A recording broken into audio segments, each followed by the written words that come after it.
Hello friends, welcome to my YouTube channel Saraswati commerce academy. तो friends, आज हम करेंगे अपना एफएम यानी कि फाइनेंशियल मैनेजमेंट का फर्स्ट चैप्टर, जिसका नेम है nature and scope of financial management. इस चैप्टर में फुली थ्योरी का कंसेप्ट है, आज हम उसी को करेंगे। अब देखिए इस चैप्टर में क्या क्या बताया गया है।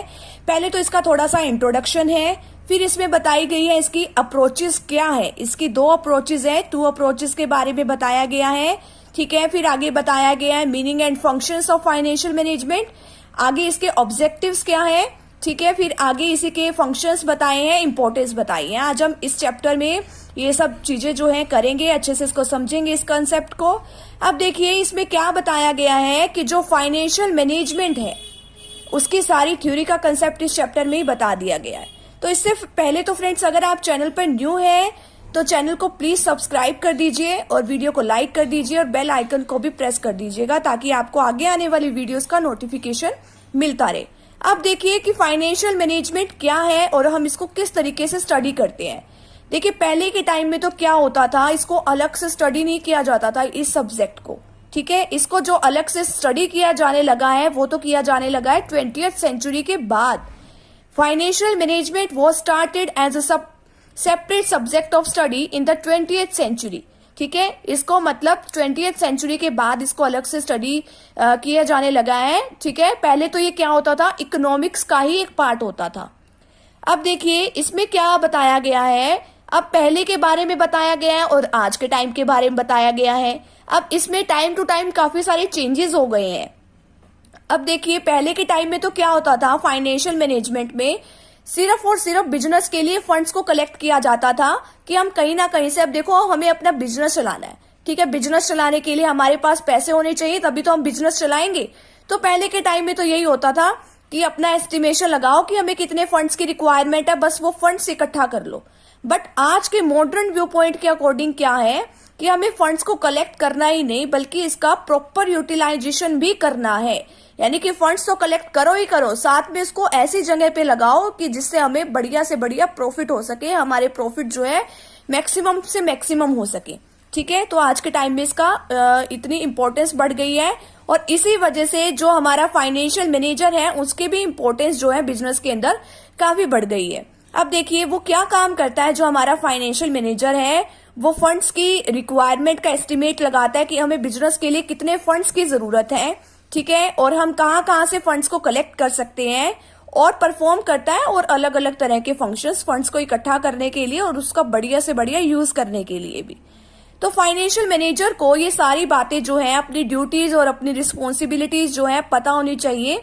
तो ये जो फाइनेंशियल मैनेजर होता है, ठीक है, उसका बहुत ही इंपॉर्टेंट पार्ट है इस पूरे उसमें वो मतलब उसका बहुत इंपॉर्टेंट रोल वो प्ले करता है अपने बिजनेस के अंदर, ठीक है। तो हमें बढ़िया से बढ़िया क्या करना चाहिए, प्रोक्योर करना चाहिए, फंड्स को अच्छी तरह से इकट्ठा करें। प्रोक्योर का मतलब होता है इकट्ठा करना और उसको कहीं ऐसी जगह पे लगाना कि जिससे हमें मैक्सिमम से मैक्सिमम प्रॉफिट हो सके। तो ये तो था इसका थोड़ा सा इंट्रोडक्शन। अब देखिए आगे इसमें क्या बताया गया है। आगे इसमें बताया है, आगे इसकी बताई गई है अप्रोचेस। अप्रोचेस क्या है, अप्रोचेस टू फाइनेंस फंक्शन और फाइनेंशियल मैनेजमेंट। अब इसकी अप्रोचेस क्या है, अब इसकी 2 तरह की अप्रोचेस इसमें बताई गई हैं। फर्स्ट इज ट्रेडिशनल अप्रोच, ठीक है। ट्रेडिशनल अप्रोच में क्या है, अभी अभी आप स्टडी करके ही आए हो कि ट्रेडिशनल अप्रोच में यानी कि पहले की पुरानी अप्रोच, उसमें क्या बताया जाता था कि सिर्फ और सिर्फ हमें फंड्स इकट्ठे करने हैं, ठीक है। उसमें ये नहीं देखा जाता था कि हमें फंड्स को कहाँ यूटिलाइजेशन करना है, कि हम वहां यूटिलाइजेशन करें कि जिससे हमें फायदा हो, ठीक है। बस हमें ये था कि हमें इसमें फंड्स इकट्ठे करने हैं, प्रोक्योर करने हैं। This approach was developed around 20th century. Under this approach financial management was considered as corporation finance. इसमें क्या होता था कि under this approach financial management was use to procure, यानी कि प्रोक्योर करना होता था फंड्स को। इसके अंदर क्या होता था कि जो day to day financial problem होती थी हमारे बिजनेस एंटरप्राइज के लिए, उसको इग्नोर किया जाता था, ठीक है, उसको बिल्कुल ही इग्नोर किया जाता था। ये जो बड़े बड़े काम होते थे सिर्फ उन्हीं को इंपॉर्टेंस दी जाती थी। रूटीन के जो काम होते थे, जो डेली बेसिस के काम होते थे, उन सबको इग्नोर कर दिया जाता था। जैसे कि बड़े बड़े काम, स्पोरेडिक इवेंट्स यानी कि प्रमोशन का कोई काम हो गया, ठीक है, रीऑर्गेनाइजेशन का कोई काम हो गया, एक्सपेंशन का कोई काम हो गया, लिक्विडेशन का कोई काम हो गया, ठीक है। तो इन सभी बातों की तरफ ध्यान दिया जाता था और छोटी मोटी बातों की तरफ कोई ध्यान भी नहीं दिया जाता था। और इस अप्रोच के अंदर क्या होता था कि सिर्फ हमें अपने भाई फंड्स को इकट्ठा करना है बिजनेस के लिए, उसको इफेक्टिव यूटिलाइजेशन करें या ना करें कोई फर्क नहीं पड़ता था, ठीक है। तो इसमें ट्रेडिशनल अप्रोच में इतना सही बताया गया है। नेक्स्ट इसमें बताया गया है इसकी लिमिटेशंस क्या है। अब देखिए इसकी कुछ ना कुछ लिमिटेशंस भी होंगी ही, ठीक है। अब देखिए पहली लिमिटेशंस तो इसकी यही हो सकती है कि एक ये नैरो इसमें अप्रोच बताई है, डिफेक्टिव भी है। अब इसके मेन लिमिटेशंस क्या है, वन साइडेड अप्रोच, इसमें सिर्फ एक साइड को ही देखा जाता है। एक साइड का मतलब, वन साइड का मतलब क्या होता है, this approach gives more attention to procurement of funds and the problem attach to their administration but ignore the efficient utilisation of funds. यानी कि इसमें पहली लिमिटेशन क्या है कि सिर्फ फंड्स को प्रोक्योर करना है कि इकट्ठा करना है, उसकी तरफ ध्यान दिया जाता है, ठीक है। उसमें ये ध्यान नहीं दिया जाता कि उसको कैसे अच्छे से यूटिलाइजेशन करें या ना करें, कोई ध्यान नहीं दिया जाता इसकी तरफ, ठीक है। उसको इग्नोर किया जाता है। और इसमें जो आउटसाइड पार्टीज होती हैं उन्हीं की तरफ ध्यान दिया जाता है, जो अपने बिजनेस के जो इन्वेस्टर्स वगैरह होते हैं जैसे कि उन्हीं के ऊपर ध्यान दिया जाता है, ठीक है। या जो फाइनेंशियल इंस्टीट्यूशंस हैं जो लोन प्रोवाइड करते हैं उन्हीं की तरफ जो है ज्यादा ध्यान दिया जाता है, ज्यादा अट्रैक्शन भी उन्हीं की तरफ होती है, ठीक है। तो ज्यादा मतलब कंसीडर उन्हीं को किया जाता है और जो इंटरनल पार्टीज होती हैं उसको बिल्कुल इग्नोर किया जाता है। नेक्स्ट है more emphasis on the financial problems of corporation. अब जो फाइनेंशियल प्रॉब्लम्स है कॉर्पोरेशन की, सिर्फ उसी की तरफ ध्यान दिया जाता है या मोर अटेंशन कह लो, ठीक है। इसमें ज्यादा ध्यान उन्हीं की कॉर्पोरेशन की तरफ ही दिया जाता है। जो नॉन कॉर्पोरेशंस होती हैं जैसे कि सोल ट्रेड हो गई, पार्टनरशिप फर्म्स हो गई, उनकी तरफ कोई ध्यान नहीं दिया जाता।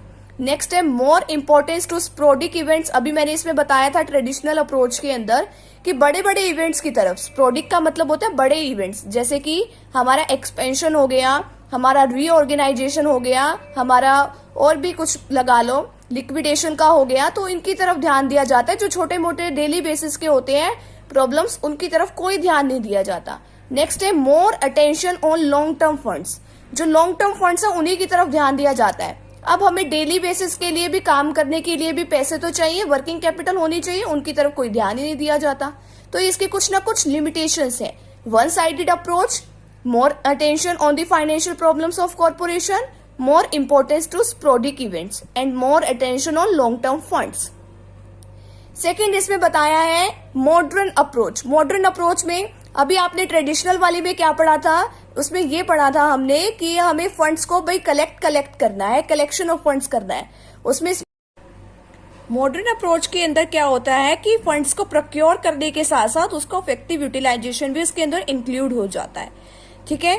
तो इस अप्रोच में कुछ ज्यादा ब्रॉडर व्यू इसमें कंसीडर किया जाता है इसमें फंड्स को, क्योंकि हमें प्रोक्योर भी करना है और उसका ऑप्टिमम यूटिलाइजेशन भी करना है। इसके अंदर 3 मेन डिसीजंस जो होते हैं, क्या क्या, इन्वेस्टमेंट डिसीजन कि हमें कहाँ इन्वेस्ट करना चाहिए, फाइनेंस डिसीजन और डिविडेंड डिसीजंस इसके अंदर कंसीडर किए जाते हैं।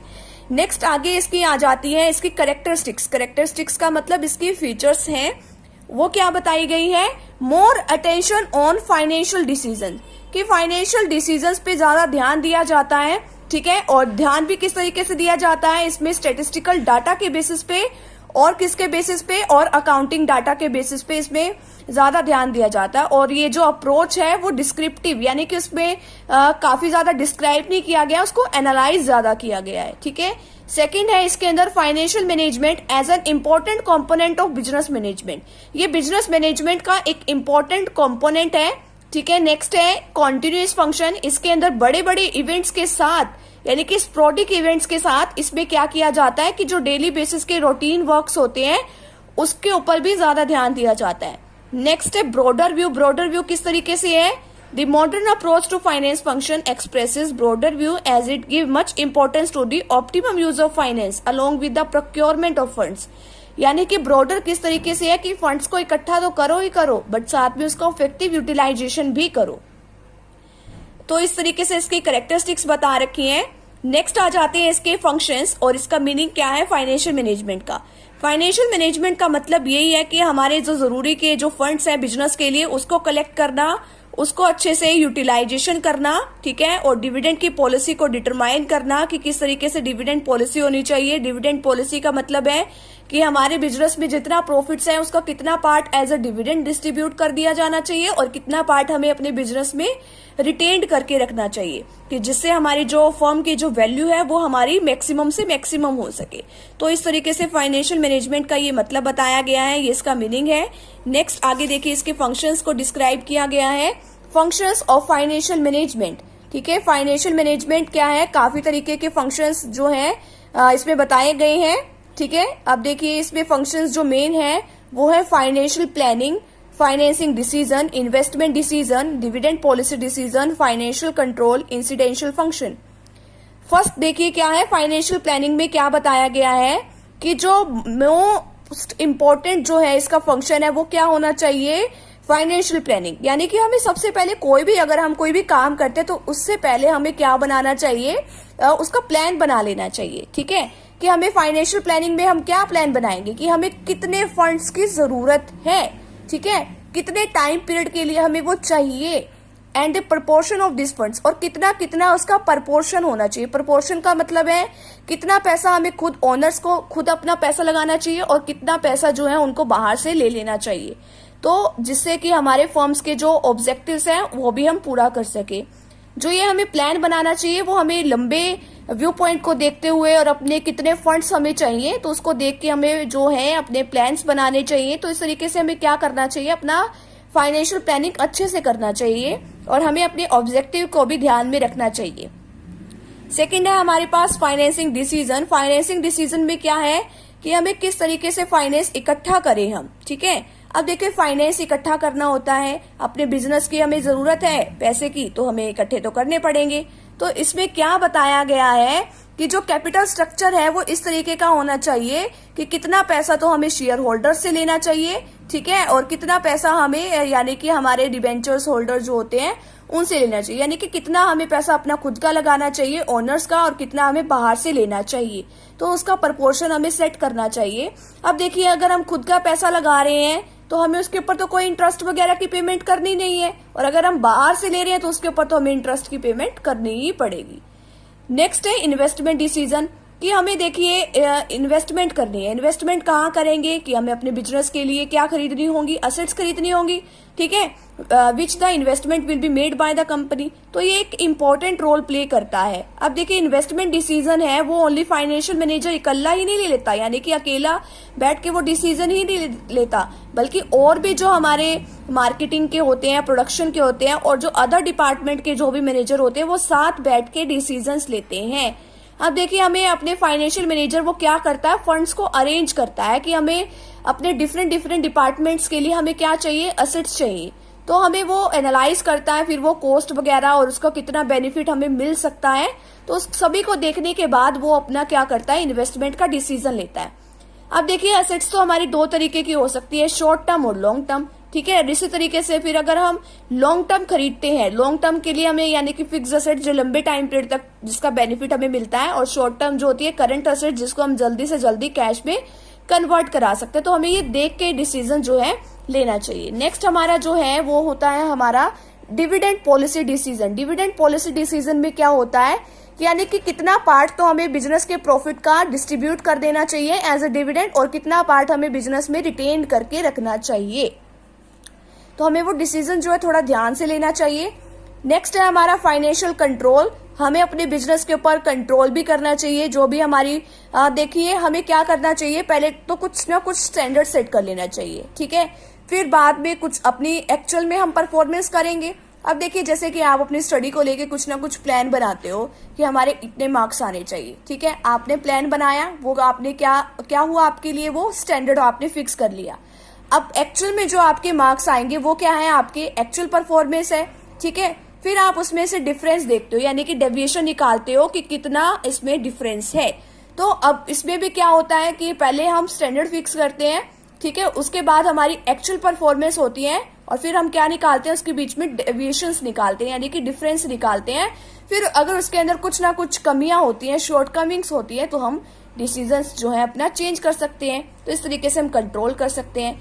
नेक्स्ट है इंसिडेंशियल फंक्शन, जो डेली बेसिस पे होते रहते हैं, जैसे कि सेफ्टी ऑफ सिक्योरिटीज, ठीक है, एडमिनिस्ट्रेशन ऑफ पेंशन वगैरह, ये सब काम जो है हमारे होते रहते हैं। तो अभी तक हमने क्या कर लिया, इसकी जो अप्रोचेज हैं वो हमने कर ली और जो इसके फंक्शंस हैं वो हमने कर लिए। नेक्स्ट इसमें आता है ऑब्जेक्टिव्स ऑफ फाइनेंशियल मैनेजमेंट, ये हम करेंगे अपने नेक्स्ट वीडियो के अंदर। तो friends thank you very much, मिलते हैं नेक्स्ट वीडियो के साथ।